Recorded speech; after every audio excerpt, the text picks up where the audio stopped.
कोकणकरांच्या एकजुटीचा जय असो, समितीचा जय असो, जय भवानी जय शिव। आपल्या रायगड रत्नागिरी जिल्ह्याचे पालकमंत्री रात्री लोणेरे येथे स्थायिक असताना इथे उपोषणकर्त्यांची भेट घेऊ शकत होते। काल दिलेल्या आश्वासनाचा पालन न करता परस्पर ते मुंबईला निघून गेले आणि कोकणकरांच्या जखमेवर कुठेतरी मीठ सोडण्याचा हा प्रयत्न केला आहे। आणि सांगणार आम्ही येणाऱ्या या निवडणुकीत आपला महामार्ग कसा पूर्ण होईल असं खोटे आश्वासन देता कोकणकरांची मतं मिळवता। खरंच आपण या जिल्ह्याचे पालकमंत्री आहात।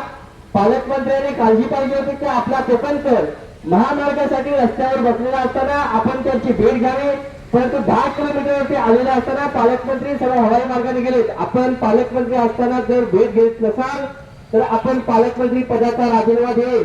इतर कोणीतरी इतर जिल्ह्यातील जे कोणी आमदार असेल किंवा इतर मतदारसंघातील आमदार असेल त्यांनी पालकमंत्री पदाचा कार्यभार सुपूर्द करावा। आमची कोर कमिटी यावर फायनल निर्णय घेऊन पुढील रूपरेषा ठरवेल। हा आंदोलन अजून तीव्र करण्याची ही भूमिका जनाक्रोश समितीला घ्यावी लागेल, याची सर्वांनी दखल घ्यावी। धन्यवाद।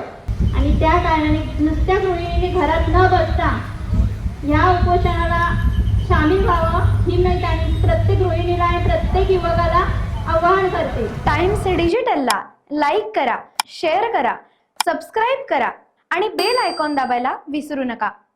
Times digital.